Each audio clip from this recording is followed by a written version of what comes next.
Hello everyone, it's Adam here. In today's video we're going to be installing the AltRider radiator guards. These are newly revised for the 2018 model year of GS Adventures. I don't know about R1250 compatibility, but please check altrider.com to make sure are buying the right thing for your bike. So last time I did a video installing these, I installed them just like this, where the whole thing is fully assembled. I decided to take a different approach this time, in that we're going to install one with the outer cowl installed, and we'll install another one without the outer cowl installed. You can see that's exposed there on this side. It'll give you a good example of how this is installed. Let's go ahead and unpack these, and well, let's do that right now. Here they are, 2018 plus. So I'm gonna put a clip here showing the pre-production models that I got a few weeks ago. These are uncoated, so instead of being silver or black, they're just plain aluminum. So you can see here in this overlay video how they looked compared to the 2017 model. I'm going to put a separate video up that compares the 2017 and the 2018 side by side for all of you to enjoy. But for now, this is an install video strictly on the 2018 models. All right, part number is R118-2-1102. Now, the biggest change for those of you that have previous liquid-cooled GSs with AltRider radiator guards is that now you'll notice in the instruction manual you get 2 radiator guards and no additional hardware. And I'll show you guys why in a second. You get a T25 and a 3mm Allen, and of course you get 2 radiator guards here. They're indicating you're going to move the 3 screws, slide the radiator guards in, here's the front to back, and then re-screw those screws back in. There they are. Gorgeous. Really, really gorgeous. Now, the main difference between these and the 2017 was that this is going to extend a little bit farther, this little elbow here. Now it doesn't require that you have a spacer, as you did in previous generations of the radiator guards.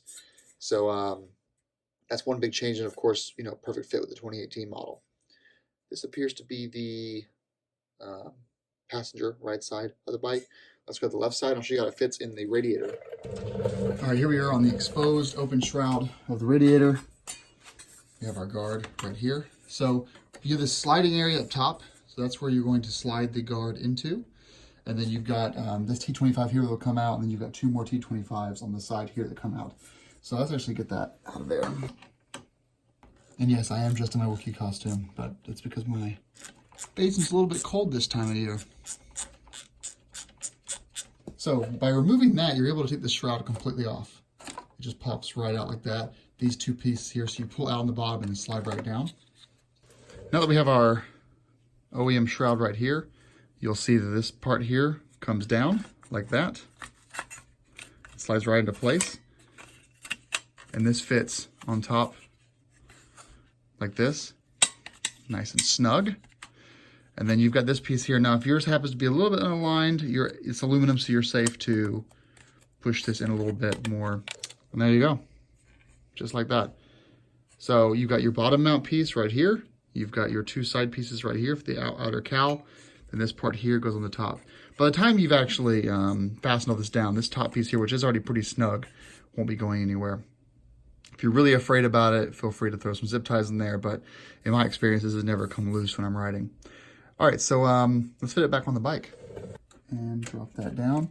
Now, what you can safely do is grab your bottom T25 and hand tighten that in just to get that started. Oh yeah, that's a tight fit. Doesn't look great. Sorry for the glare here. So that's a fitment part of the video. Let's now go over to the other side and I'll show you guys how to actually install this with assuming that your bike is actually fully assembled, whereas mine is not. We are now underneath the bike. So if you look over here, you see this T25, and there's one also back here that's hiding. And then of course your one on the bottom here. We're gonna be removing all 3 of those in order to get this plastic shroud out.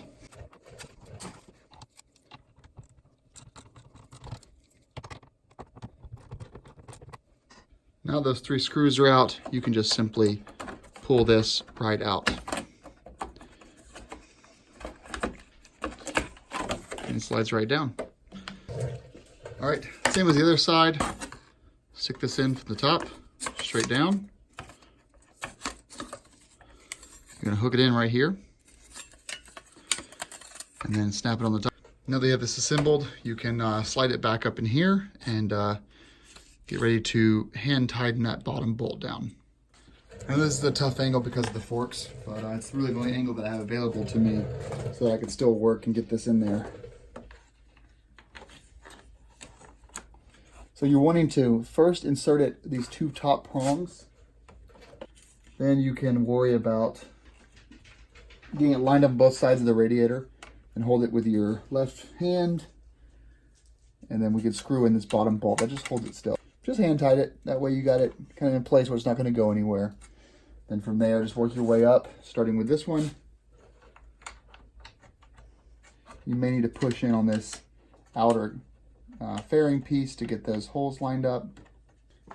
I'm taking my little L key here to get that started because my fingers are just not fitting in there. Now again, don't fully tighten it down yet. Let's get the very last one, which is up here in. That background noise is Porter. He's made an appearance over there in the background. All